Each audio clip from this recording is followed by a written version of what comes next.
Hello everyone, welcome back to my channel dentist সাহেবা। কেমন আছো তোমরা সবাই? আশা করি সবাই ভালো আছো, সুস্থ আছো। আমি ডক্টর শিউলি। আমি কিন্তু প্রতিবারের মতন আবারও নিয়ে চলে এসেছি তোমাদের জন্য নতুন একটা ইন্টারেস্টিং ভিডিও। তবে ভিডিও শুরু করার আগে তুমি যদি আমার চ্যানেলে নতুন হও তাহলে কি করছো? জলদি জলদি সাবস্ক্রাইবটা করে নাও আর পাশে থাকা বেল নোটিফিকেশনটা ক্লিক করে দাও নতুন নতুন ভিডিও নোটিফিকেশন পেতে। তাহলে চলো আজকের ভিডিও শুরু করে দিই।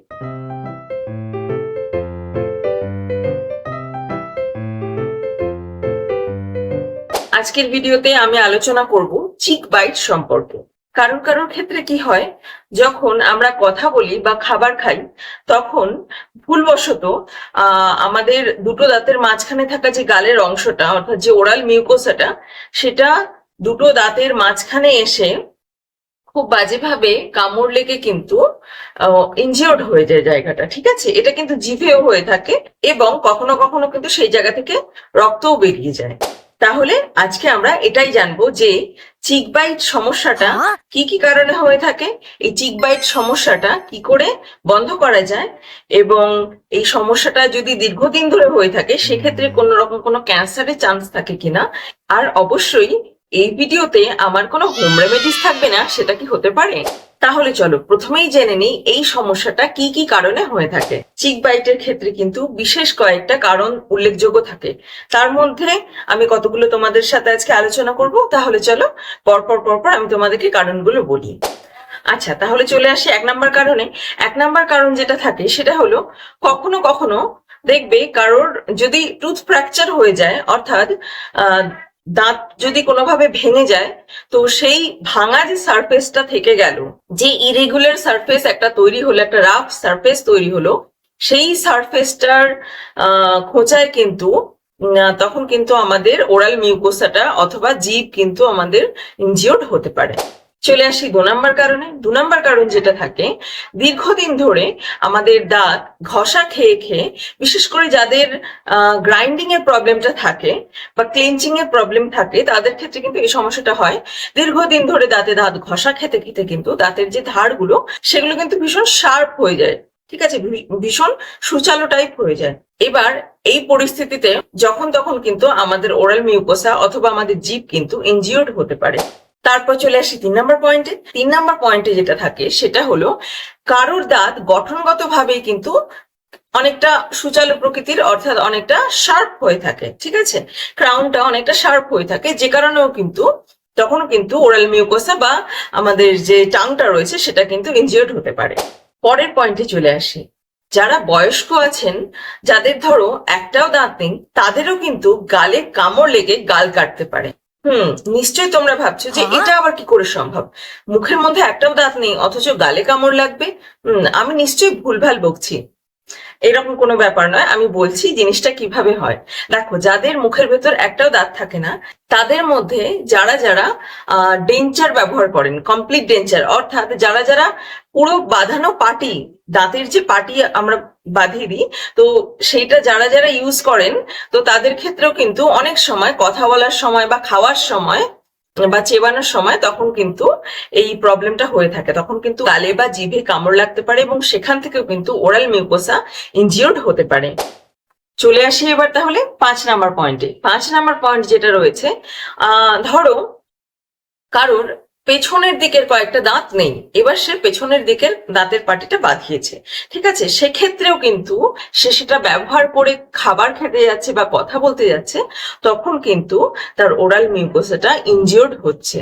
চলে আসি তাহলে পরবর্তী পয়েন্টে। পরবর্তী পয়েন্টে যেটা রয়েছে, যাদের ক্ষেত্রে আরসিটি করা আছে তারা খুব ভালো করেই জানবেন যে আরসিটি করানোর পর কিন্তু অবশ্যই অবশ্যই ক্যাপ লাগাতে হয়, অর্থাৎ ক্রাউন লাগাতে হয়। এবার যদি ক্রাউনটা পিএফএম ক্রাউন হয়ে থাকে, অর্থাৎ পিএফএম ক্রাউন বলতে পোর্সেলিন ফিউজড টু মেটাল। ওকে, মানে দেখ, ক্রাউনটা দুটো লেয়ারে তৈরি হয়। ঠিক আছে, প্রথম ভেতরের যে লেয়ারটা থাকে সেটা হচ্ছে কি মেটাল দিয়ে তৈরি, এবং মেটালের ওপরের লেয়ারটা তৈরি হয় হচ্ছে পোর্সেলিন দিয়ে। ঠিক আছে, দুটো একসাথে মিশিয়ে বানানো হয়। এইবার কি হলো, যদি বাই চান্স কখনো পোর্সেলিনটা ভেঙে যায়, তখন পোর্সেলিনের একটা রাফ, একটা শার্প একটা সারফেস তৈরি হচ্ছে, যেটা থেকে কিন্তু আমাদের মুখের মধ্যে কিন্তু একটা ইনজুরি হওয়ার কিন্তু চান্স থেকে যায়। চলে আসি তাহলে সর্বশেষ কারণে।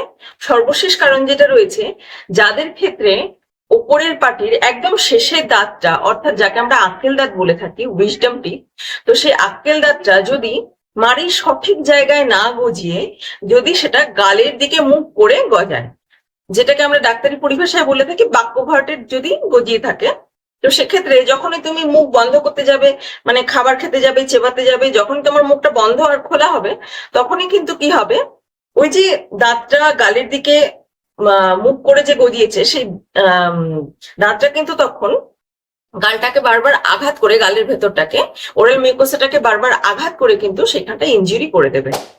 এই তো গেল কারণ এতক্ষণ। তাহলে আমরা এবার জেনে নেব যে এইরকম কারণ যদি তোমাদের কারোর মধ্যে হয়ে থাকে, তাহলে তখন তৎক্ষণাৎ আমাদের কি করা উচিত, কি করণীয় আমাদের ক্ষেত্রে। তাহলে চলো সেগুলো আমরা জেনে নিই। গালের যে জায়গাটায় তোমার আঘাতপ্রাপ্ত হচ্ছে সেই জায়গায় কিন্তু তোমাকে আঙুল দিয়ে ভালো করে পরীক্ষা করে দেখতে হবে কোন রকম কোনো ভাঙা দাঁত, অর্থাৎ ফ্র্যাকচার্ড টুথ আছে কিনা, বা কোনো দাঁত শার্প হয়ে রয়েছে কিনা, ঠিক আছে, ক্রাউন ভেঙে গেছে কিনা, বা তোমার আক্কেল দাঁত যেটা গজিয়েছে সেটা সঠিকভাবে গজিয়েছে কিনা, একদম সোজাভাবে নেমেছে নাকি গাল বরাবর একদম নেমেছে, ঠিক আছে, সেগুলো কিন্তু তোমাকে নিজে থেকে পরীক্ষা করতে হবে। এবার যদি তুমি এগুলো কোনো রকম দেখো যে হ্যাঁ এই প্রবলেম গুলো তোমার হয়েছে, তাহলে কিন্তু তোমাকে তৎক্ষণাৎ কিন্তু ডেন্টাল ক্লিনিকে ভিজিট করতে হবে। আমি জানি তোমরা নিশ্চয়ই এখন বলবে, আরে বাবা হোম রেমেডিস কোথায়? আছে, হোম রেমেডিসও আছে, সাথে তোমাদের কয়েকটা আমি ওষুধের নামও বলে দেবো, যেটার মাধ্যমে কিন্তু তোমরা বাড়িতেই অনেকটা ওই যে ইনজিউরি জায়গার যে ব্যথাটা, সেই ব্যথাটা থেকে কিন্তু অনেকটা রিলিফ পাবে, ঠিক আছে। কিন্তু তার আগে আমি তোমাদেরকে বলে নিই যে আমরা ডেন্টাল ক্লিনিকে কেন ভিজিট করব, সেই কারণগুলো আমি তোমাদেরকে একটু বলি। তোমার যদি ফ্র্যাকচার টুথের কারণে যদি ওরাল মিউকাসের ইনজুরি হয়ে থাকে, বা জিভে যদি ইনজুরি হয়ে থাকে, সেক্ষেত্রে কিন্তু তুমি ব্যথাটা যদি বাড়িতে কোন রকম হোম রেমেডিস দিয়ে কমাতেও পারো, সেক্ষেত্রেও কিন্তু তুমি তোমার পার্মানেন্ট সলিউশন কিন্তু সেটা হলো না। পার্মানেন্ট সলিউশনটা তখনই হবে যখন সেই ফ্র্যাকচার টুথটাকে ঠিক করে গ্রাইন্ডিং করা হবে, অর্থাৎ ঠিক করে একটু ঘষে দিয়ে একটু রাউন্ড অফ করে একটা ঠিকঠাক শেপ দেওয়া হবে, ঠিক আছে। সেটা তো বাড়িতে সম্ভব নয়, সেটার জন্য অবশ্যই ডেন্টাল ক্লিনিকে ভিজিট করতে হবে। তাছাড়া সেই ফ্র্যাকচার্ড জায়গাটায় যদি পিলিং এর দরকার পড়ে, সেই পিলিংটাও কিন্তু করাতে হবে। বা যদি কারোর ক্ষেত্রে ক্রাউন অর্থাৎ ক্যাপটা ভেঙে গিয়ে থাকে, সেক্ষেত্রেও কিন্তু ডেন্টাল ক্লিনিকে ভিজিট করতে হবে, কারণ সেক্ষেত্রে তখন ক্যাপটাকে পুরো রিমুভ করে আবার নতুন ক্যাপ কিন্তু বসাতে হবে, ঠিক আছে। আর যেটা, যদি কোন রকম তোমার আক্কেল দাঁত ভুলভাবে গজিয়ে থাকে, ঠিক আছে, যদি উল্টো পাল্টা ভাবে গজিয়ে থাকে, সেক্ষেত্রে কিন্তু তখন যদি প্রয়োজন পড়ে একটু হালকা গ্রাইন্ডিং এর মাধ্যমে কিন্তু সেটা থেকে রিলিফ পাওয়া যায়। এবার গ্রাইন্ডিং এ যদি কাজ না হয়, অর্থাৎ ঘষে দেওয়াতেও যদি কাজ না হয়, সেক্ষেত্রে কিন্তু আমি রেফার করবো যে দাঁতটা তুলে ফেলা ভালো। দেখো, দাঁত তুলে ফেলার কথা বললাম বলে এমন না যে সেটাতে ভয় পেয়ে যাবে, ভয় পাওয়ার কোনো কারণ নেই। দেখো, ওই দাঁতটা এমনিতেই অকেজো, ওটা কিন্তু কোনো রকম কোনো চিবানোর কাজে কোনো রকম ভাবে আসবে না, ঠিক আছে। শুধুমাত্র ওটা জাস্ট মুখের মধ্যে বসে থাকবে, ওরকম ওরাল টিস্যুকে কিন্তু বারবার ইনজিওর করে দেবে। তো সেক্ষেত্রে কিন্তু বেটার ওটাকে তুলে ফেলা, ঠিক আছে। আর জেনারেলি আমাদের যে 4টে আক্কেল দাঁত থাকে, সেই আক্কেল দাঁতগুলো কিন্তু আমাদের সত্যি কথা বলতে কোনো রকম কোনো কাজে আসে, বরং একটু দুষ্টু প্রকৃতির হয়ে থাকে দাঁতগুলো। তাই দাঁতগুলো যদি তুলেও ফেলা হয়, সেক্ষেত্রে চেবানোর বা খাওয়ার কোনো রকম কোনো সমস্যা হয় না। তাহলে চলো এবার চলে আসি ভিডিওর মেইন আকর্ষণ, অর্থাৎ হোম রেমেডিতে। কি কি হোম রেমেডিজ এই সমস্যা হলে বাড়িতে তোমরা করতে পারো, সেগুলো কিন্তু আমি তোমাদের সাথে এখন শেয়ার করবো। আর তোমাদের আগেই যেটা আমি বললাম যে হোম রেমেডিজের সাথে সাথে কিন্তু আমি তোমাদের কিছু মেডিকেটেড জেলের নাম বলে দেবো, যেগুলো কিন্তু বাজারে খুব অ্যাভেলেবেল আছে। তো তোমরা সেগুলো কিনেও কিন্তু ওই ইনজিওর জায়গাটায় লাগালে কিন্তু তৎক্ষণাৎ কিন্তু ব্যথা থেকে কিন্তু অনেকটাই রেহাই পাবে। তবে হ্যাঁ, হোম রেমেডিস গুলো বলার আগে আমি তোমাদেরকে এটা জানিয়ে দিই যে এই যে হোম রেমেডিস গুলো আছে, এগুলো কিন্তু প্রাইমারি স্টেজে কিন্তু কাজ করবে, ঠিক আছে। ধরো ইনজিউরি হয়েছে 2-1 দিন মতন, সেখানে আলসার হয়ে গেছে, সেরকম অবস্থায় কিন্তু এই হোম রেমেডিস গুলো কাজ করবে, ঠিক আছে। যদি অনেক দিনের হয়ে থাকে, তাহলে কিন্তু হোম রেমেডিস কাজ করবে না। সেক্ষেত্রে কিন্তু তোমাকে অবশ্যই অবশ্যই ডেন্টাল ক্লিনিকে ভিজিট করতে হবে।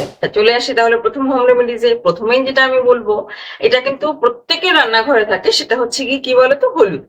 হলুদের একটা পেস্ট বানিয়ে যেখানে তোমার ইনজুরিটা হয়েছে ওইখানটায় যদি লাগিয়ে রাখো, তাহলে সেক্ষেত্রে কিন্তু একটু বেশ কাজ দেবে এটা, কারণ হলুদে কিন্তু একটা অ্যান্টিব্যাকটেরিয়াল প্রপার্টি থাকে, ঠিক আছে। সেই জন্য কিন্তু হলুদটা কিন্তু বেশ ভালো কাজ করবে। আর তৎক্ষণাৎ রিলিফের জন্য কিন্তু তোমরা বরফ ব্যবহার করতে পারো, ঠিক আছে? বরফের সেক দিতে পারো জায়গাটা, তাহলে কিন্তু অনেকটা আরামপ্রদ হবে। তারপরে বলি, হালকা উষ্ণ গরম জলে লবণ দিয়ে সেটা দিয়ে যদি দিনে 3-4 বার কুলিকুচি করো, তো সেক্ষেত্রে কিন্তু তোমার ইনজিউরিটা অনেকটা কমে আসবে। এটা কিন্তু ব্যাকটেরিয়াল গ্রোথটাকে কিন্তু কমিয়ে দেয়। আর এই সময়টা নিজেকে গরম খাবার বা ঝাল খাবার খাওয়ার থেকে কিন্তু একটু বিরত রাখবে, তাহলে কিন্তু ইনজিওর জায়গাটা একটু কম ইরিটেটেড হবে। ওকে, আচ্ছা, আর যদি দেখো যে এইগুলো ব্যবহার করেও কোনো রকম ভাবে ব্যথা কমছে না, সেক্ষেত্রে কিন্তু তোমরা মিউকোপেইন জেল বা আলসার ফ্রি জেল ইউজ করতে পারো, অথবা ডোলোজেল নামে একটা জেল আছে সেটা ইউজ করতে পারো। তাছাড়া কুলোরা মাউথ ওয়াশ পাওয়া যায়, সেটা দিয়ে তোমরা যদি কুলিকুচি করো তো এই সমস্যাটা সেরে যায়। আর যারা যারা দাঁত বাঁধানো ব্যবহার করেন তাদের ক্ষেত্রে বলবো খুব সাবধানে কিন্তু খাবার খাওয়া বা কথা বলা প্রথম প্রথম ক্ষেত্রে এগুলো কিন্তু খুব সাবধানে করতে হবে, ঠিক আছে?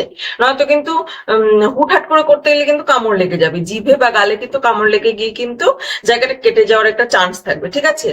আর বিশেষ করে যারা কমপ্লিট ডেঞ্চার ইউজ করেন, অর্থাৎ যারা পুরো বাঁধানো পাটি ইউজ করেন, ঠিক আছে, তাদের ক্ষেত্রে বলবো, দেখুন, যখনই আপনি কমপ্লিট ডেঞ্চারটা হাতে পাচ্ছেন, দাঁত বাঁধানোটা আপনি যখন হাতে পাচ্ছেন, সেই দিন থেকে কিন্তু খাবার খাওয়া একদম শুরু করবেন না, ঠিক আছে?